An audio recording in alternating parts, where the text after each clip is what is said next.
ราบรัตนาพระสงฆ์เถรานุเถระช่วงเช้า 9:30 นาทีเป็นรอบแรกรอบที่2 14 นาฬิกาเป็นต้นไป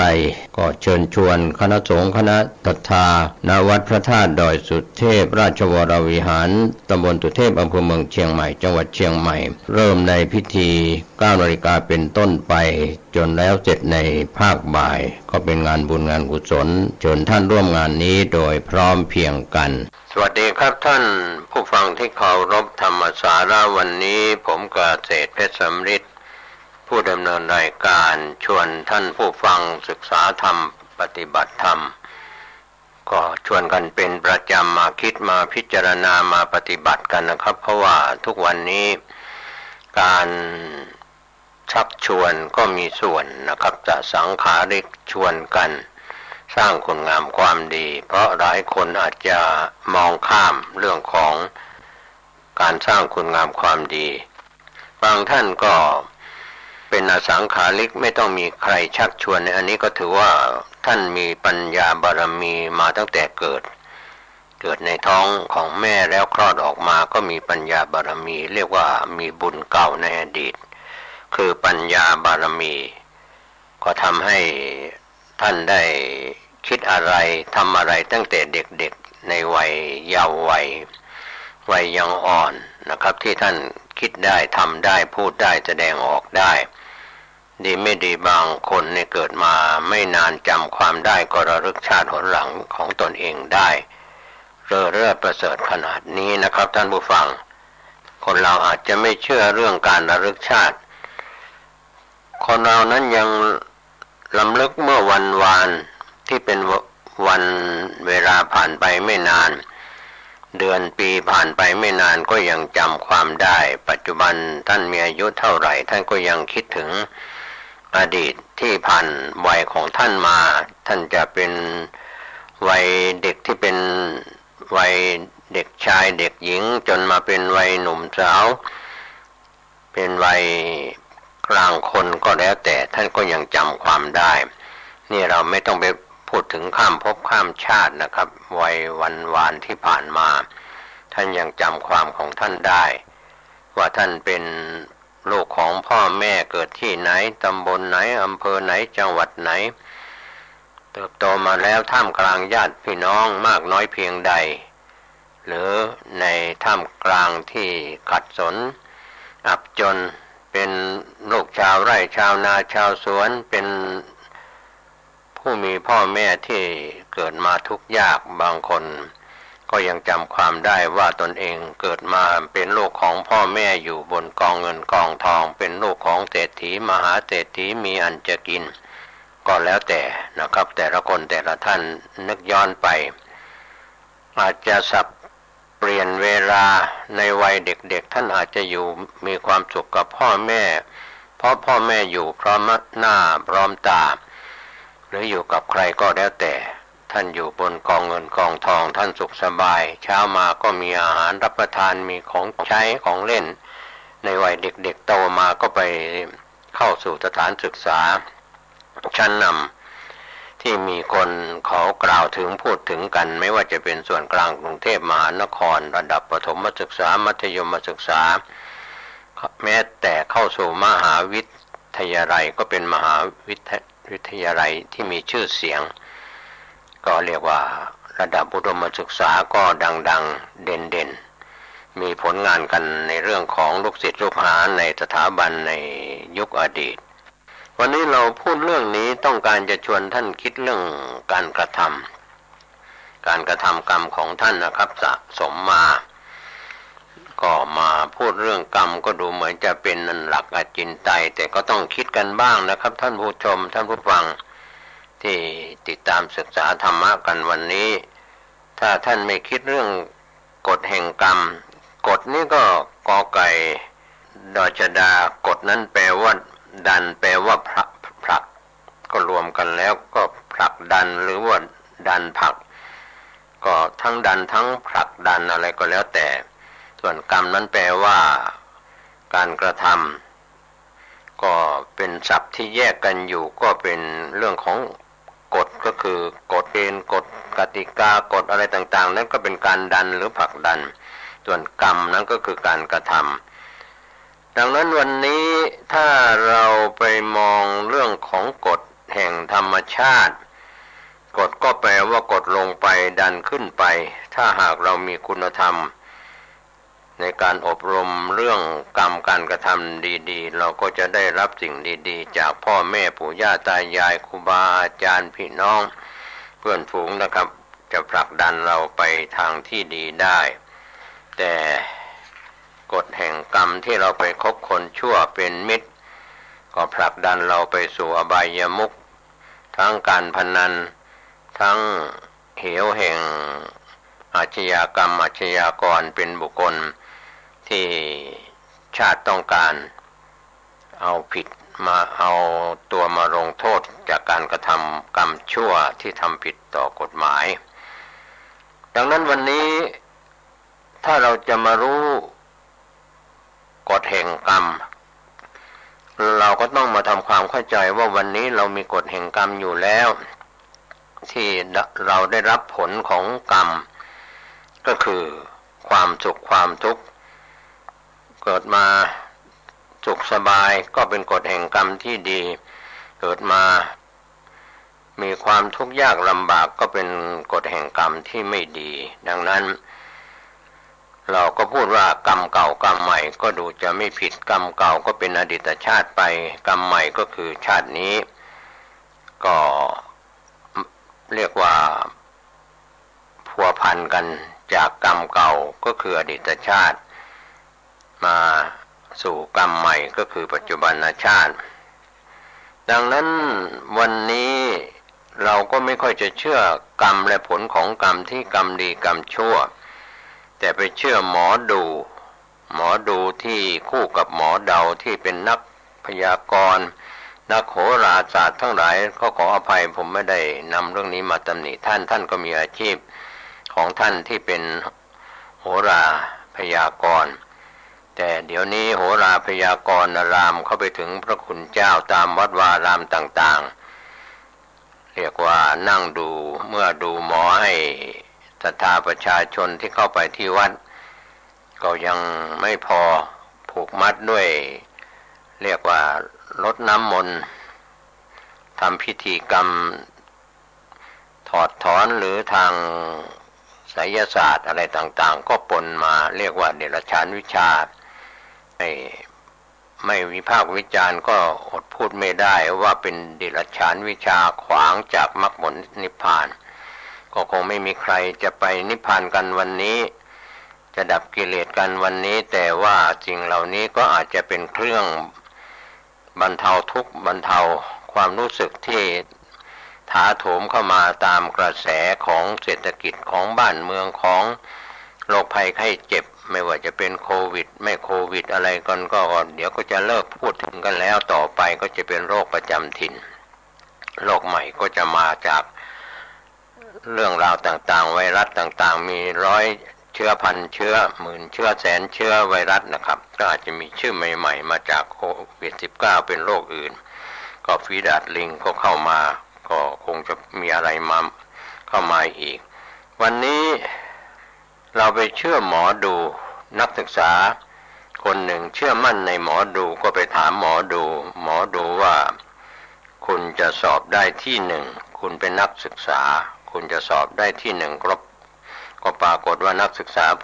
ผู้นั้นประมาทเลินเล่อไม่ดูตำรับตำราไม่สนใจค้นคว้าก็ปรากฏว่าสอบตกหมอดูก็สอบตกกลับซึ่งเรียกว่าผิดพลาดกันทั้งหมอดูทั้งผู้ไปดู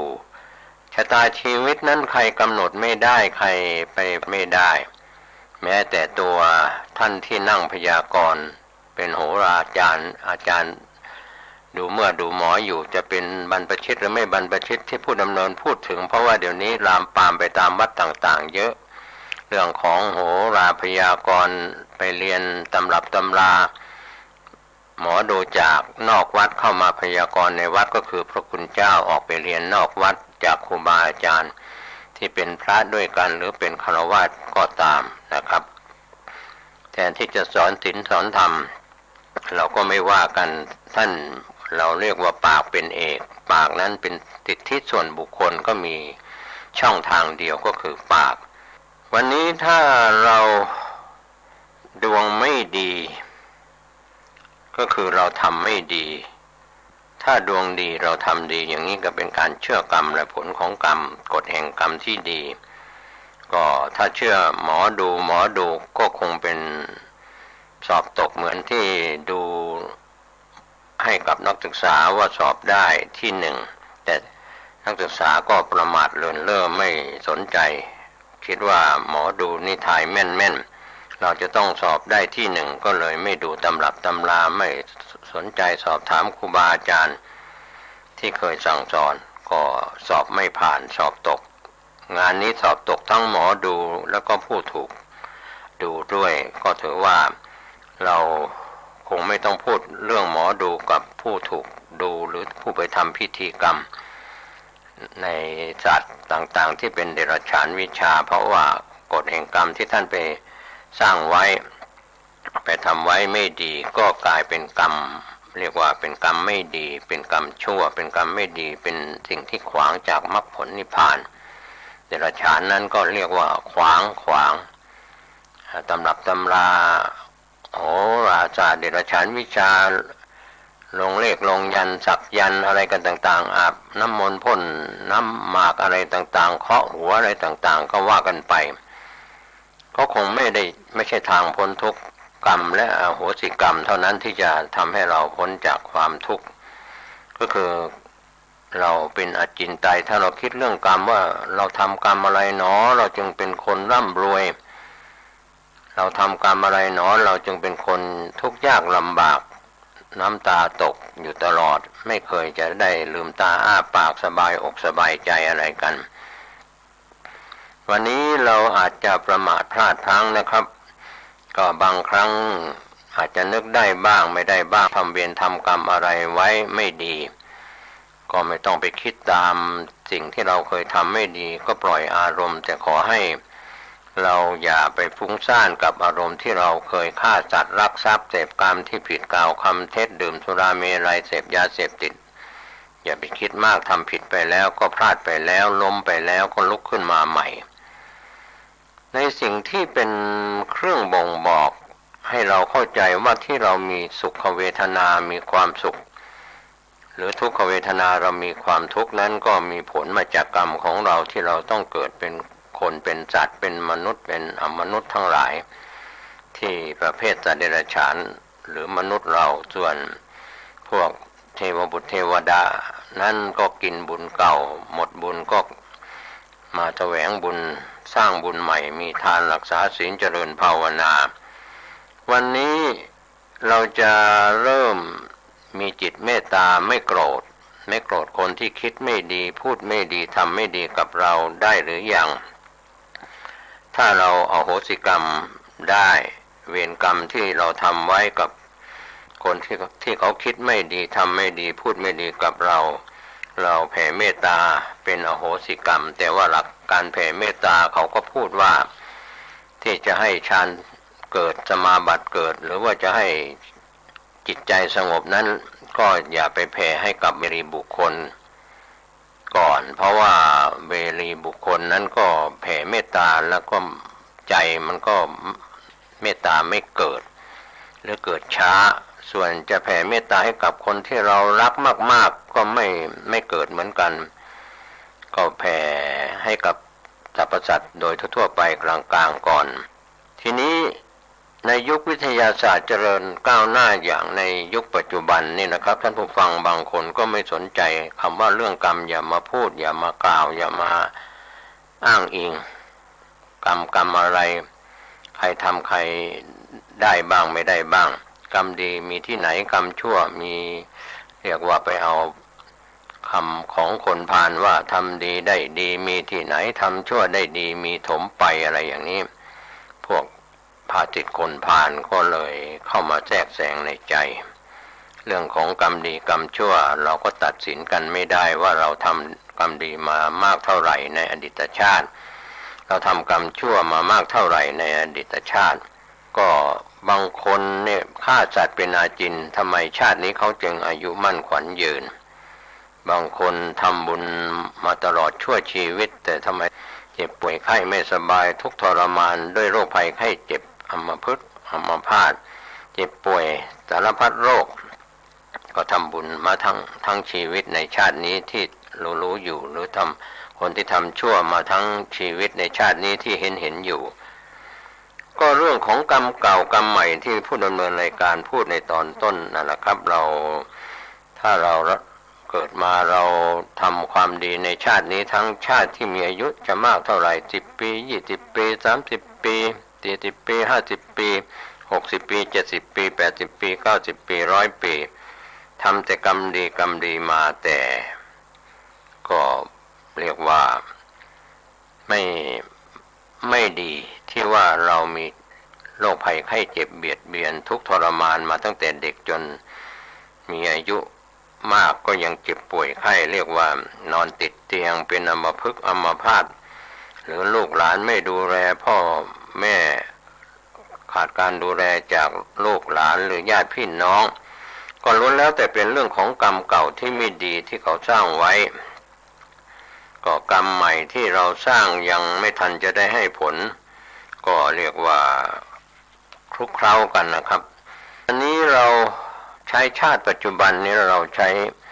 จิตใจของเราให้เป็นอโหสิกรรมคือการที่เราไม่ถือโทษกับเวรบุคคลที่เคยมีเวรต่อกันมาเคยฆ่ากันมาเคยลักขโมยช่อโกงกันมาเคยเสพกามผิดผัวผิดเมียผิดลูกกับเขามาเคยกล่าวคำเท็จเคยหลอกลวงเขามาหรือในการเสพสุรายาเมาเป็นคนสติฟั่นเฟือนมีสติปัญญาอ่อนอะไรในชาตินี้ชาติที่แล้วก็คงมัวเมาเสพเครื่องดองของเมาและเสพยาเสพติดก็เป็นกรรมไม่ดีตามมาให้ผลก็พูดถึงเรื่องนี้ก็ย้อนไปถึงผู้ปฏิบัติภาวนากรรมฐานทำให้หลายท่านที่เจริญสมถกรรมฐานฌานปัญญาสมาบัติเกิดก็รำลึกชาติได้รู้กฎแห่งกรรมของตนเองทำดีอะไรมาทำชั่วอะไรมาได้ครับก็สิ่งที่เราเข้าใจจากบุคคลคนอื่นพูดจากภายนอกอาจจะสู้ที่เราจะต้องพิสูจน์ด้วยตัวของเราเองมากกว่าจะไปเชื่อบุคคลภายนอกบางคนก็ตามแสวงหาครูบาอาจารย์ที่เป็นพี่น้องชาวพุทธเราอาจจะไปมากกว่า9 วัด10 วัดไปมองหน้าอาจารย์วัดนั้นก็ดีไปมองหน้าอาจารย์สำนักนั้นก็ดีไปมองหน้าอาจารย์ท่านเป็นพระอาจารย์สายกรรมฐานสายพระป่าก็ดีไปมองหน้าอาจารย์พระเถระครูบาอาจารย์วัดที่อยู่ในคามวาสีก็ดีจะเป็นพระป่าพระบ้านอะไรก็แล้วแต่เราไปมองหน้าอาจารย์ไปกราบไปไหว้ไปทำบุญไปฟังคำสอนแต่สิ่งที่เรายังไม่ได้ทำให้เกิดขึ้นกับตัวของเราเองเราไม่เคยให้ทานเราให้ทานแล้วหรือยังเราไม่เคยรักษาศีลเรารักษาศีลหรือยังเราไม่เคยภาวนากรรมฐานเราทำบ้างหรือยังก็เรื่องของกรรมในอดีตนั้นเราจะไปตามแก้ไม่ได้นะครับท่านผู้ฟังหลายท่านก็พยายามจะไปแก้กรรมพระคุณเจ้าวัดไหนเป็นเกจิอาจารย์ดังๆหรือฆราวาสชายหญิงที่เป็นผู้ทรงเจ้าทรงอะไรต่างๆพิธีกรรมต่างๆจะไปแก้กรรมนะแก้ไม่ได้นะครับเพราะว่ากรรมในอดีตนั้นตัวเราเองทำมาแล้วจะเป็นกรรมดีกรรมชั่วก็ทำมาแล้วดังนั้นกรรมในอดีตที่ทำดีก็ต้องได้รับผลเป็นความสุขความเจริญกรรมในอดีตที่ทำชั่วมาก็จะต้องรับความทุกข์ยากลำบากดังนั้นคนเราเจริญภาวนากรรมฐานใน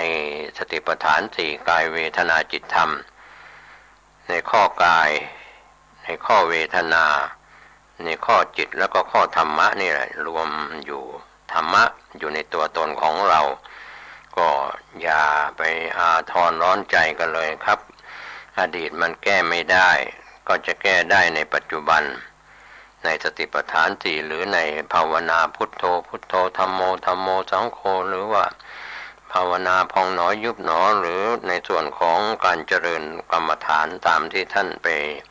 ศึกษาและปฏิบัติมาจากครูบาอาจารย์นั้นเป็นเรื่องที่ดีนะครับวันนี้เราอย่ารออย่าช้าแก้กรรมอดีตไม่ได้เราก็แก้กรรมทำดีในปัจจุบันสุจิปุริฟังมากคิดมากปุจฉาถามมากเรียกว่าเป็นคนขี้สงสัยครูบาอาจารย์บางวัดบางแห่งยังชอบพูดว่าอย่าสงสัยอย่ามีเหตุผล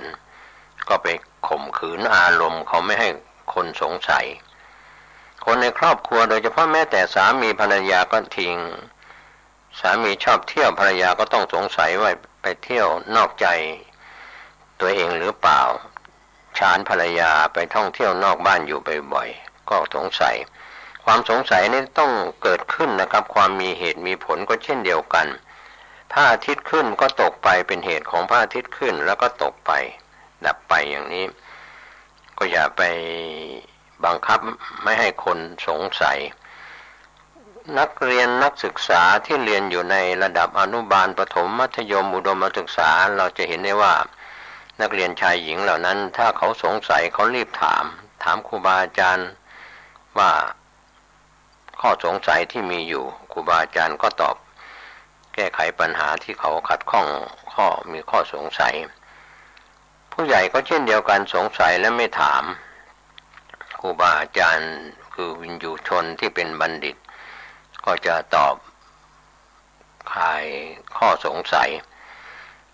ในพระไตรปิฎกพระสุตตันตปิฎกเนี่ยที่ท่านเคยไปอ่านเคยไปศึกษาแล้วเขาบอกว่าความสงสัยเนี่ยเป็นตะปูตึงใจเรียกว่าเหมือนตอกไว้อยู่ในใจสงสัยจะทำดีจะให้ผลดีจะทำชั่วจะให้ผลไม่ดีจริงหรืออะไรอย่างนี้ก็เรียกว่ากล้ากลัวเลยทำดีบ้างทำชั่วบ้างสลับปรับเปลี่ยนหมุนเวียนกันไปก็เลยเอาดีไม่ได้เพราะว่าความสงสัยเมื่อเราสงสัยแล้วเราก็จะต้องรู้จักตัวของเราให้มากขึ้นว่าที่เราเรียนจบเป็นนายแพทย์หญิงหรือเป็นเรื่องของสรีระของตนเองเนี่ยแม้แต่นักศึกษาแพทย์ก็ยังต้องไปยืมสรีระของคนที่ตายที่บริจาคอุทิศร่างกายให้กับนักศึกษาแพทย์ได้เรียนรู้ในสรีระส่วนต่างๆของจริงก็อาจจะเรียนรู้จากการผ่าตัดที่เกี่ยวข้องกับนายแพทย์หรือแพทย์หญิงนะครับที่ทำการผ่าตัดก็เข้าใจในสรีระของคนอื่นได้บ้างแต่สิ่งที่เราจะเข้าใจเรื่องราวเหตุการณ์ของตนเองตั้งแต่หัวจรดเท้านั้นใครเราจะมารู้มาดูรู้เท่าทันนอกจากตัวเราดังนั้นวันนี้ถ้าเราเชื่อว่ากรรมในอดีตที่ทำมาแล้วที่เรามารับผลในปัจจุบันจะเป็นบรรพชิตคฤหัสถ์หรือชาวโลก209ประเทศในปัจจุบันเนี่ยก็แก้ไม่ได้ในอดีตชาตินะครับที่ท่านทำดีไว้ก็ได้รับผลเป็นความสุขความเจริญถ้าทำชั่วไว้ก็ได้รับผลเป็นความทุกข์ความเดือดร้อนดังนั้นกรรมในอดีตที่แก้ไม่ได้ก็เราจะใช้วิธีเรียกว่าขออโหสิกรรมทำบุญแล้วก็ขออโหสิกรรมกับคนที่เขาคิดไม่ดีทำไม่ดีพูดไม่ดีกับเราในอดีตชาติแล้วตามมาเกิดร่วมชาติกันในชาตินี้ก็จองเวรจองกรรมกันไม่ดีเรื่องนี้ก็เลยกลายมีดอกเบี้ยของการกระทำมีดอกเบี้ยก็คือการสะสมกรรมที่ดีก็ดีไปดอกเบี้ยที่สะสมในสิ่งไม่ดีก็เรียกว่ามืดมนอนทการทุกข์ยากลำบากกันไปดังนั้นพี่น้องชาวพุทธในปัจจุบันก็ใช้หลักสุดท้ายที่โบราณอาจารย์บัณฑิตครูบาอาจารย์ได้สั่งสอนไว้ก็ไปขอขมาโทษขออโหสิกรรมกันในชาติที่ยังมีชีวิตอยู่หลายท่านเป็นล่วงล้ำก้ำเกินในพ่อแม่ครูบาอาจารย์ พระสงฆ์องค์เจ้าไปขอขมาลาโทษแม้บุคคลเหล่านั้นล้มหายตายจากไปแล้วก็ไปขอขมาต่อหน้าหลุมศพหรือกระดูกหรือกูหรืออะไรก็แล้วแต่ภาพถ่ายก็แล้วแต่ของผู้ที่เสียชีวิตไปแล้วเพื่อขอขมาลาโทษจะได้ไม่มีดอกเบี้ยกรรมที่ไม่ดีตามมาส่งผลมาให้ดอกให้ผลก็เป็นเรื่องราวที่ชวนท่านคิดอาจจะมองเห็นได้ช้าหน่อยเรื่องของดอกเบี้ยที่เป็นความดีการให้ผลเป็นดอกเป็นผลคือความดีคนให้ทานนะครับเชื่อมั่นในการให้ทานท่านเชื่อมั่นในสิ่งที่ท่านให้ไปแล้วท่านจะต้องได้รับผลก็คือได้รับผลในขณะที่ท่านให้ทานเจตนาทั้งสามก่อนทำกำลังทำภายหลังทำท่านให้แล้วก็ได้รับผลอย่างแน่นอนช้าเร็วก็ได้ในปัจจุบันท่านก็มีความสุขกายสุขใจในทางตรงกันข้ามท่านก็ได้ความวิปฏิสารเดือดร้อนคือเดือดร้อนกายเดือดร้อนใจที่ทำผิดจากการฆ่าสัตว์รักทรัพย์เสพกามที่ผิดกล่าวคำเท็จหรือดื่มเครื่องดื่มที่มีแอลกอฮอล์เสพยา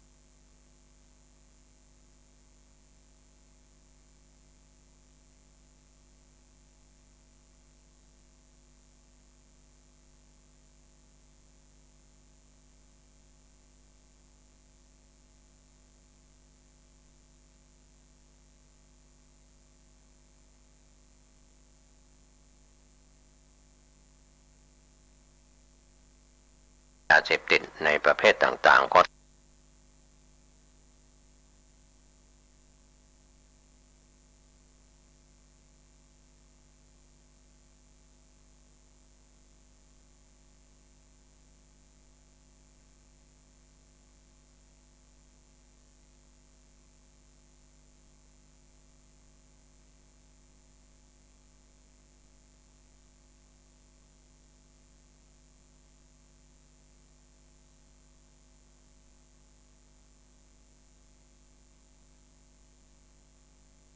กำจัดความมืดเหมือนกันจิตใจที่ของคนเราที่มืดมนอนทการเราต้องสุจิปุริฟังมากๆคิดมากๆถามมากๆแล้วก็บันทึกไว้มากๆก็จะทำให้เราได้มีความทรงจำที่ดีวันนี้ผมเกษตรเพชรสำเร็จได้พาท่านคิดหลากหลายเรื่องราวโดยเฉพาะวกไปเวียนมาอยู่ในเรื่องของกรรมและผลของกรรมแล้วก็เรื่องตัวเราตั้งแต่ศีรษะจนถึงปลายเท้าเรารับสุขรับทุกข์ขอให้ท่านรับสุขรับทุกข์จากการสร้างรับสุขจากการสร้างความดีถ้าท่านรับทุกข์ก็ขอให้ท่านเข้าใจว่าท่านทำสิ่งที่ไม่ดีไว้จะเป็นอดีตชาติหรือในอดีตการของทุกคนทุกท่านปลดปล่อยในสิ่งที่เราต้องก้าวล่วงจากความทุกข์ความสุขไปสู่แดนนิพพานก็คือการปฏิบัติภาวนาวิปัสสนากรรมฐานบรรลุมรรคผลนิพพานทุกรูปทุกนามในวันนี้และวันหน้าสวัสดีครับสุขอุบาสิกาอันเป็นที่รักที่นับถือทุกท่านทุกสารทิศที่เป็นมิตรในทางธรรมวันนี้รายการปกิณกะแห่งธรรมะสเพเหระก็มาพบปะกันอีกเช่นเคยเป็นประจำณทางสถานีวิทยุแห่งนี้ในวันและเวลาเดียวกันนี้ต่อไปเรามาไหว้พระสวดมนต์ว่าพร้อมๆกันไปเนอะตั้งอกตั้งใจเนอะศรัทธาเนอะอะระหังสัมมาสัมพุทโธภะคะวาพุทธังภะคะวันตังอภิวาเทมิกราบพระพุทธสวากขาโตภะคะวะตาธัมโมธัมมังนัมมัสสามิ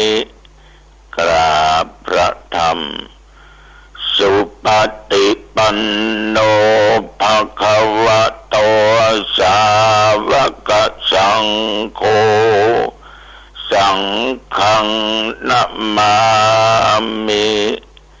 กราบพระสงฆ์ต่อไปกล่าวคำนมัสการพร้อมๆกันไปเด้อนะโม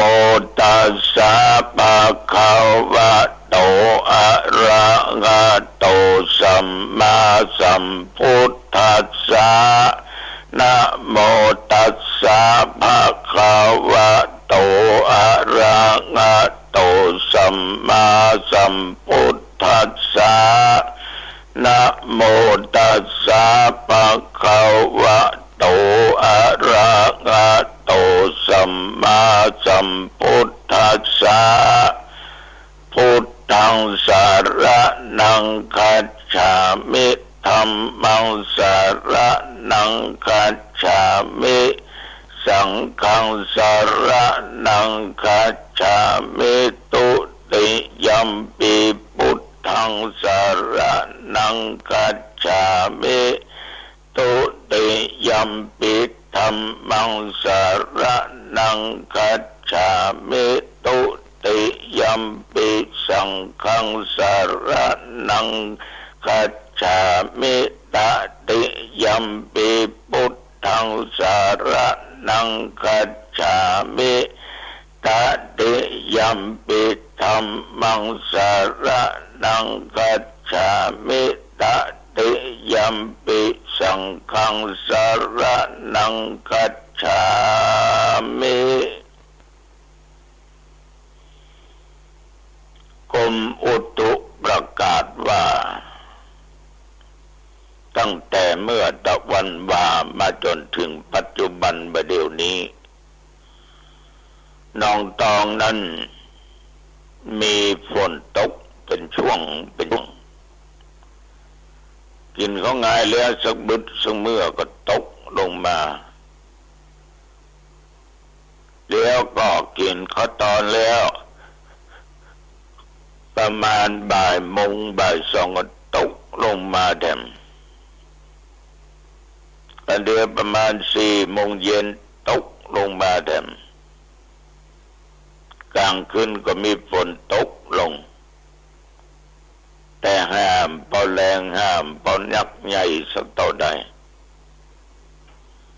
แต่ก็ดีบ่มีลมแรงต่อออกไม่ออกทั้งปุ้นเป็นยังไงพ่อง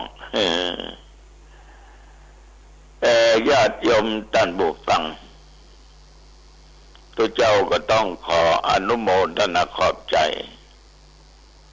ต่อทางท่านเจ้าหน้าที่สถานีวิทยุเป็นอย่างมากที่ได้มีความร่วมกัน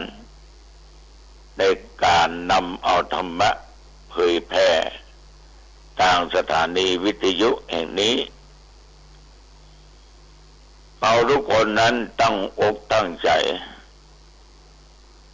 นำศาสนธรรมคำสอนออกเผยแพร่เพื่อคนทั้งหลายได้รับฟังกันเพื่อการได้ไปแก้ปัญหาให้ชีวิตบางครั้งได้รับฟังแล้วก็คงจะโล่งใจไปเอาก็ได้บุญร่วมกันด้วยท่านผู้ฟังก็ได้บุญร่วมกันด้วยญาติโยมอย่างเมื่อตะวันวานี้ตอนบ่ายก็ได้มีโยมพ่อสมศรีชยาพร้อมกับจิรกิจอันเป็นลูกเขยและน้องเบิ้มอันเป็นลูกสาวของเปิ้นก็ได้มานั่งปรึกษาหารือกันเกี่ยวกับพระพุทธรูปหินทรายที่จะเอามาทานซึ่งก็ประเด็นในช่างกับแกะแล้วก็กำลังปัดขัดอยู่หน้าตักกว้างประมาณ1 เมตรกับ55 เซนติเมตร มีความกว้างของฐานที่เป็นดอกบัวดู1.75 เมตรสูงจากที่ดอกบัวขึ้นไปเรียกว่าพระมานั่งแล้วก็สูงก็175ความกว้างด้านหลังด้านหน้านั้นตึงเต้นตึงอย่างนั้นก็อยู่80 เซนประมาณ80 เซนก็ใกล้จะเสร็จละอู้กันแล้วจะเอาพระพุทธรูปหินทรายสมปรารถนาเนี่ยเอามาประดิษฐาน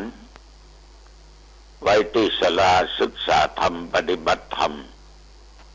ที่อาตมาภาพกำลังรื้อศาลาก็สร้างห้างแผงที่พอออกไม่ออกช่วยกันแต่เดี๋ยวนี้ก็วัน2-3 วันนี้เดี๋ยวมุงละนะ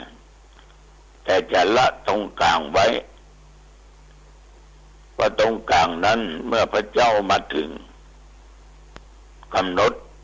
เป็นจะออกเดินทางมาจากต่างจังหวัดวันที่16 กันยามาถึงวันที่17คือวันที่17นั่นน่ะ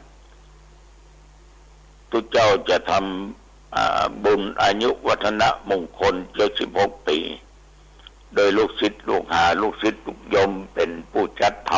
ำถวายให้เมื่อเจ้าเฮาก็จะมีการสืบผลราชตานิมนต์ทุกเจ้ามาเจริญพุทธมนต์32 ตน32 รูปก็เต้าเรียกว่าอายุของคนเฮานี่ที่อยู่ได้ถึงวันก็เพราะมีอาการ32ที่เป็นคุณพ่อที่เป็นคุณแม่ฉะนั้นตอนเจ้าไปจะไปวันที่17ก็ไปร่วมสืบชะตากันได้เนอะตอนบ่ายก่อนนิมนต์ทุกเจ้าอีกประมาณ99 ตนมาเจริญพุทธมนต์เช่นเดียวกันเรียบร้อยแล้วกำนันเขาจะยกพระโดยใจรถเข็นเนี่ยยกลอยขึ้นไปบนฟ้าแล้วก็ค่อยย่อนพุทธรูปลงมาที่แท่นแก้วในตรงกลางนั้นเอาประดิษฐานอยู่ณที่หั่นในวันที่17 เดือนกันยายนคือเดือนหน้านี้ก็ออกไม่ออกญาติโยมทั้งหลายน้ำหนักของพระนี่ตามเจ้าภาพเพิ่นบอกก็อยู่ที่ประมาณ2 ตันหรือ 2,000 กิโล2 ตันหรือ 2,000 กิโลเป็นพุทธรูปหินทรายสมปรารถนาก็แสดงว่าไปได้กราบได้ไหว้ก็สมปรารถนา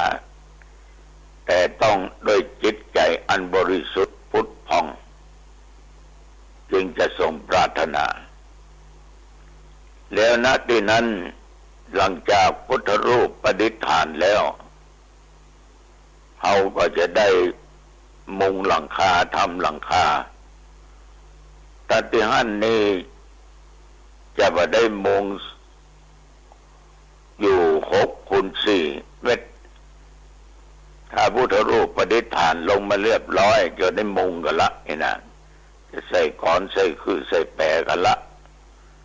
แต่ก็เตรียมพร้อมก็ออกไม่ออกญาติโยมตาลพระเจ้าเนี่ยว่าองค์น้อยสารูปองค์ใหญ่ปานกลางจะเป็นพระนั่งพระนอนด้วยอิริยาบถใดก็ตามขึ้นชื่อว่าพระพุทธรูปเอาทุกคนฐานะเป็นเจ้าพุทธถือว่าเป็นตัวแทนของพุทธเจ้าอีกอย่างหนึ่ง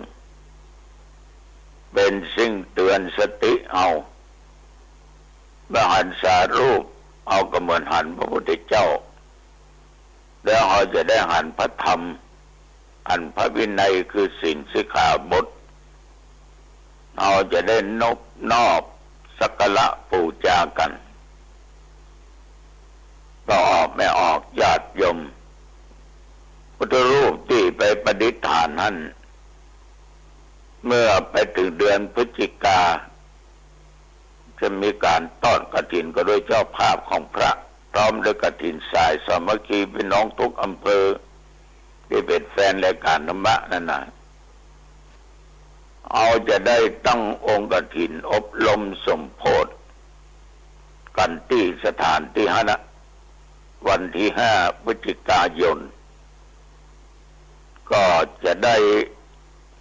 นิมนต์สอนเรามาเจริญพุทธมนต์อบรมสมโภชพุทธรูปเบิกเนตรพุทธรูปทั้งพระหินทรายสมปรารถนาและพระประจำวันเกิดเราจะทำวิธีกันหั่นลวดอบรมสมโภชองค์กฐินตัว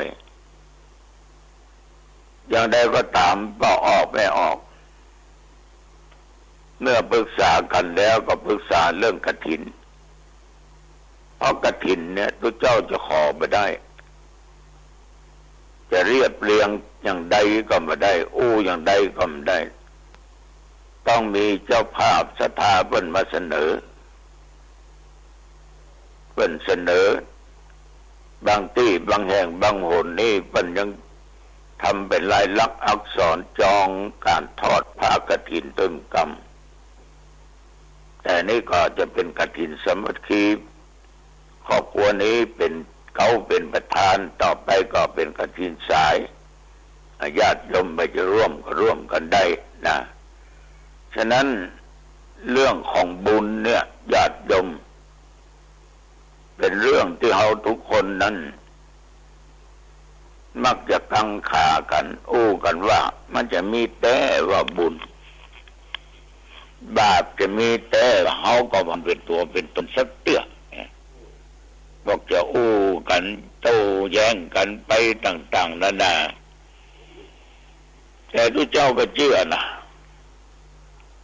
ผลของบุญนั้นมีจริงๆถึงวันเนี้ยเอาอยู่กันได้ก็เพราะบุญเพราะศีลเพราะธรรมนั่นน่ะเพราะคุณงามความดีนั่นน่ะเป็นอย่างอันเป็นอย่างเอาก็ยังว่าเป็น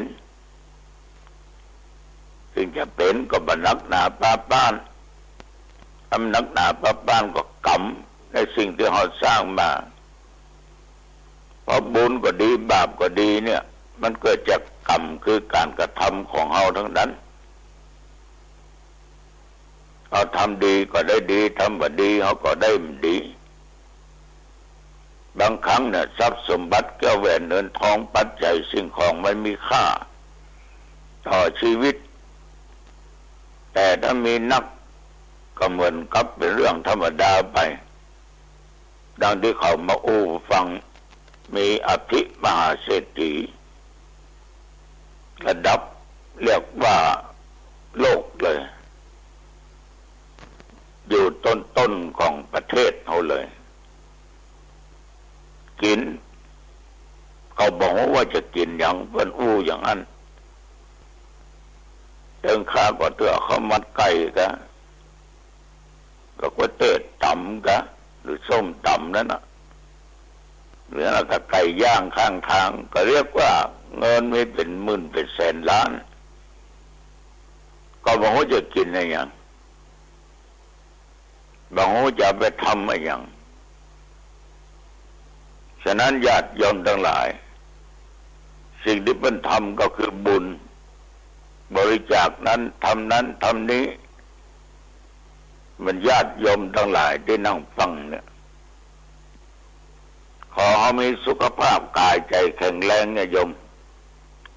มีอายุมั่นยืนยาวให้นะเป็นบอกไว้หรอกคนที่มีอายุยืนเนี่ยในอดีตล่วงแล้วมาจะพบได้จากได้ก็ตามห้อมได้ฆ่าสัตว์ตัดชีวิตว่าสัตว์ย่อยสัตว์ใหญ่สัตว์น้อยสัตว์มนุษย์ห้อมได้ทรมานทรกรรม เอาเกิดมาจากนี้อวัยวะครบถ้วนบริบูรณ์ญาติโยมทั้งหลายเพราะเอาเป็นผู้ที่รักษาศีลในอดีตบัฆ่าสัตว์ตัดชีวิตประทรมานสัตว์ประข่มสัตว์ฉะนั้นเราจึงไปไหนมาไหนได้สะดวกสบายอย่างตัวเจ้าในชาติก่อนถ้าอย่าทรมานสัตว์นะ หลายเดือนเตียวไปไหนมาได้เดี๋ยวนี้เตียวได้ละสบายละไปไหนมาไหนได้ละนี่นะบุญกรรมบุญจูอยู่คนที่มีศีลมีธรรมอยู่ในจิตในใจนะญาติโยมย่อมจะมีอายุมั่นคงยืนแล้วก็โรคภัยไข้เจ็บก็บ่ค่อยมาเบียดเบียนสักเท่าใดได้3 วันดี4 วันไข้ไม่ใช่แต่คำว่ามีโรคภัยไข้เจ็บมาเบียดเบียนเอาต้องห่อโรคต่างๆไว้อยู่แล้วแต่มันจะแผงฤทธิ์ขึ้นเมื่อใดจะน้อยจะนักอันนั้นก็อยู่ที่บุญที่กรรมที่การกระทำของเราในอดีตเขาคงไปรังแกหรือทรมานสัตว์ตั้งที่ได้กล่าวไว้เมื่อตะกี้ฉะนั้นเราทรมานสัตว์ก็ได้รับความทุกข์ความทรมานความเจ็บความปวดเมื่อเขาได้ทำบาปกรรมแล้วก็ปฏิบัติมาแต่บางท่านบางคนก็มีสุขภาพร่างกายแข็งแรงดีแต่ว่าถ้าถึงเวลาไม่จะตายมันถึงตายเนาะพอคุณสมบัติเมธานีกันเนาะดาตลอดกาลเนี่ยตายด้วยสาเหตุที่ว่าก็บอกญาติโยมทั้งหลายตายก็ดีนะสงบเลยนะต้องทรมานทรกรรมเรียกว่ามันหมดอายุไขของมันบางคนเกิดมานี่ญาติโยมมีสุขภาพปรมัยที่สมบูรณ์คนอย่างนี้เป็นว่าอดีตชาติได้ให้ทานเข้าป่าอาหารแก่พระสงฆ์องค์เน้นแก่คนทุกข์ยากไร้เข็ญไกญาติโยมบางท่านบางคนนี่ชอบตั้งโรงทานกาทำอาหารไปถวายทานกาเลี้ยงคนที่ทุกข์ยากกับจนกาคือเข้าไปอาหารเป็นทานอยู่ตลอดเวลาญาติโยมเอากินเข้าไปมันมีพลังดูเนาะล้อมได้กินเข้าไปอาหารกับร่างกายสุดผอมลงฉะนั้นคนที่ได้หือทานเข้าไปอาหารเนี่ยเกิดมาจัดไหนจัดใดเนี่ยสุขภาพสมบูรณ์ดีเพราะมันบ่อดบ่กั้นไม่อยากบางคนเกิดมาผิวพรรณวรรณะงามนะโยมนะบ่าคนบ้านบ่าคนวัดเพราะในอดีตชาตินั้นน่ะคนงามได้รักษาศีลหรอกและได้หือทานได้หือผ้านุ่งผ้าห่มเป็นทานแก่ภิกขุสามเณรแก่คนทุกข์ยากไร้เกินตายใจเกิดมาจากนี้ผิวพรรณมันถึงงาม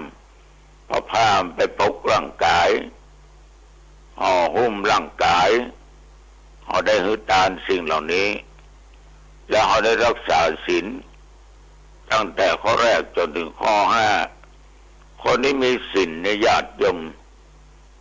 เอาพอเถอะเป็นต้องเป็นคนมีผิวพรรณวรรณะดีพร้อมแม้ไปรังแกสัตว์ได้ฆ่าสัตว์ได้คำเครียดเกี่ยวกับการลักการจกโลภโกงไม่ได้คำเครียดเพราะผัวนอกใจเมียนอกใจไม่ได้คำเครียดเพราะว่าไปด่าเปิ้นจุเปิ้นหลอกเปิ้นลวงเปิ้นเป็นคนมีสติมาตั้งในความประมาทเพราะมาดื่มเหล้ามาเสพยาเสพติดฉะนั้นเกิดมาจากนี้ผิวพรรณวรรณะงามแล้วก็เป็นคนที่มีอำนาจมีคนเก่งขัวบางคนนี่มีอำนาจมีคนเก่งอย่างไปมีก็คนเคารพนับหน้าเนือตาเพราะอดีตชาตินั้นเปิ้นเป็นคนมีมุทิตาจิตนะใครทำดีเปิ้นก็ ยินดีกับเปิ้นถูกหวยก็ยินดีกับเปิ้นร่ำเป็นรวยก็ยินดีกับเปิ้นได้ทำการทำงานที่ดีก็ยินดีกับเปิ้นบ่มีความอิจฉาริษยาใดๆกับไผคนมีความอิจฉาริษยาเนี่ยญาติโยมมันต้องเป็นทุกข์เต้าตายฉะนั้นเมื่อเฮามีความอิจฉาริษยาเกิดมาอีกชาติหนึ่งย่อมจะมีอำนาจวาสนามีคนเคารพยำเก่งอยู่ตลอดเวลาบางคนก็ร่ำรวยไปได้โภคทรัพย์สมบัติอันนี้ก็ดังที่ว่านอกจากมีศีลแล้วในอดีตก็ได้ฮึดทานมามากก็อย่างว่าเคยอู้จ่าญาติโยมฟังคนเขาทำนักมันก็ต้องมีนักทำน้อยก็ต้องมีน้อยนะเอาทำนักมันก็ต้องมีนักทำน้อยต้องมีน้อยศรัทธาเราสังเกตดูคนที่เป็นหุ่มกินหุ่มตาเนี่ยนะจะมีความสุขถึงบรอยเป็นเศรษฐีแต่บอกอดประกันบ่อยากทำมาหากินอย่างก็ได้มีความสุขคนฮึดทานนักก็ยิ่งจะได้นักมีความสุขนักเพราะอดีตชาติเพิ่นได้สร้างไว้นักเอาเนี่ยอดีตชาติสร้างไว้บ่นักชาตินี้ก็เลยน้อยญาติโยมก็รีบสร้างกันไปเนี่ยแล้วมักจะได้เกิดในตระกูลสูงที่มีชื่อมีเสียงเพราะว่าอดีตชาติคนเหล่านี้บูชาสิ่งที่ควรบูชาเช่นว่าบูชาพระพุทธเจ้าพระธรรมเจ้าพระสังฆเจ้าบูชาคุณพ่อคุณแม่ครูบาอาจารย์อุปัชฌายะเนี่ยคือบูชาสิ่งที่ถูกต้องไปบูชาอย่างผีเบาบ่หูนี่นะแต่เกิดมาชาติใดก็มักจะเกิดในตระกูลสูงแล้วก็อีกอย่างหนึ่ง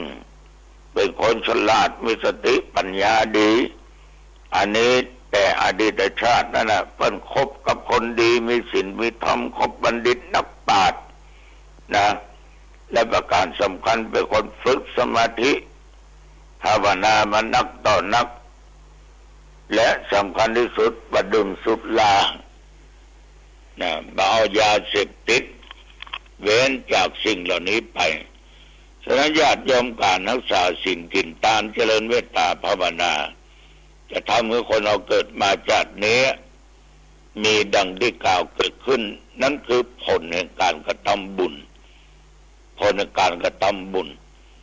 เอาละปอออกไม่ออกอยากจะอยู่สุขกายสบายใจมีพร้อมทุกสิ่งทุกอย่างก็รีบรักษาศีลกินทานฟังเทศน์ฟังธรรมเจริญเมตตาภาวนาไปเน้อจะไปจ้านะจะไปจ้าเวลามันว่าคอยท่าเฮาละอันนี้ก็หันพอสมควรแก่เวลาอายุวันโนสุขังพลังพบกันใหม่โอกาสหน้าเจริญพร